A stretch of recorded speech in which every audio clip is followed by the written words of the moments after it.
India TV, आपकी आवाज। रूस के प्रेसिडेंट पुतिन ने फिर की पीएम मोदी की तारीफ। कहा, मेक इन इंडिया को बढ़ावा देकर सही काम कर रहे हैं पीएम मोदी। रूसी राष्ट्रपति पुतिन बोले, हमें भारत को फॉलो करना चाहिए। भारत अपने घर में ही गाड़ियां बनाकर इस्तेमाल कर रहा है। बीजेपी केंद्रीय चुनाव समिति की आज बैठक। 2024 चुनाव की तैयारियों को लेकर होगी चर्चा।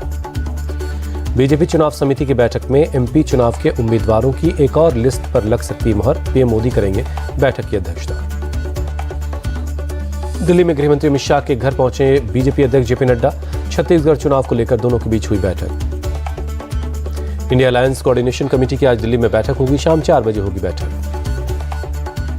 शरद पवार के दिल्ली वाले बंगले पर इंडिया अलायंस की कोऑर्डिनेशन कमेटी की बैठक होनी है। गठबंधन की रणनीति और भविष्य के कार्यक्रमों की रूपरेखा तय होगी। कांग्रेस की तरफ से केसी वेणुगोपाल, डीएमके से टीआर बालू और जेएमएम से हेमंत सोरेन बैठक में शामिल होंगे। आरजेडी से तेजस्वी यादव पहुंच रहे हैं। जेडीयू अध्यक्ष ललन सिंह इंडिया अलायंस की बैठक में शामिल नहीं होंगे।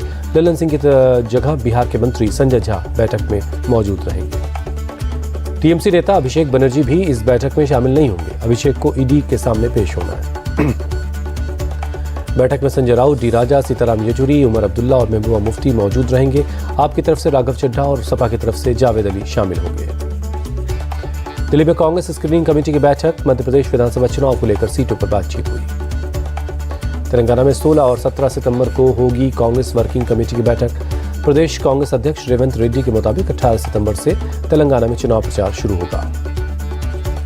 एसपी नेता आजम खान पर आईटी का बड़ा ऑपरेशन। यूपी में कई ठिकानों पर तलाशी। एमपी में भी छापेमारी चल रही है। आईटी के निशाने पर आजम खान का अल जौहर ट्रस्ट, रामपुर, मेरठ, गाजियाबाद में रेड। सहारनपुर, सीतापुर, लखनऊ में भी छापे हो रहे। ओम प्रकाश राजभर का समाजवादी पार्टी को लेकर विवादित बयान। कहा, उनकी दवा हम अच्छे से जानते हैं। एलजेपी रामविलास के नेता चिराग पासवान ने पटना में संकल्प यात्रा को दिखाई हरी झंडी। रथ को रवाना किया। चिराग पासवान ने जताई संभावना। कहा, बिहार में वक्त से पहले चुनाव हो सकते हैं। 2024 तक ही है सत्ता में रहेंगे नीतीश कुमार। तमिलनाडु में एआईएडीएम के विधायक सत्यनारायण भक्तावचलम पर भ्रष्टाचार का केस। डीवीएसी ने 18 जगहों पर रेड की। बंगाल में बीजेपी का मेरी माटी मेरा देश अभियान 15 सितंबर तक हर बूथ पर जारी। शुभेंदु अधिकारी बोले, दिल्ली भेजेंगे माटी। संसद के कर्मचारियों के लिए नया ड्रेस कोड। मार्शल सिक्योरिटी और अटेंडेंट के लिए अलग अलग ड्रेस रहेगा। नई संसद के कर्मचारियों के नए ड्रेस कोड पर विवाद। कांग्रेस का आरोप, कर्मचारियों की पोशाक पर कमल के निशान का इस्तेमाल किया गया है। लोकसभा में कांग्रेस चीफ व्हिप मणिकम टैगोर ने नए ड्रेस कोड पर सवाल उठाया। पूछा, कमल का ही फूल क्यों, टाइगर या फिर मोर क्यों नहीं। मणिकम टैगोर ने नई ड्रेस कोड में खाकी पैंट को आरएसएस से जोड़ा। कहा, इससे साबित होता है कि बीजेपी सभी इंस्टीट्यूशन में दखल अंदाजी कर रही है। नई संसद में मार्शल सफारी सूट की जगह क्रीम रंग कलर का कुर्ता और खाकी पैंट पहनेंगे। महिला कर्मचारियों के लिए तैयार की गई नए डिजाइन की साड़ी। जम्मू कश्मीर के राजौरी में सुरक्षा बलों और आतंकियों के बीच मुठभेड़। एक आतंकी ढेर, एक जवान शहीद हुआ। राजौरी मुठभेड़ में आर्मी की मादा लैब्राडोर शहीद हुई है। अपने हैंडलर को बचाते हुए दी जान। भाग रहे आतंकियों की कर रही थी तलाश। अहमदाबाद में शहीद महिपाल सिंह वाला के परिजनों से मिले सीएम पटेल। 1 करोड़ रुपए की मदद दी। कश्मीर में आतंकियों से मुठभेड़ के दौरान हुए थे शहीद। जम्मू में नॉर्थ टेक प्रदर्शनी का आयोजन।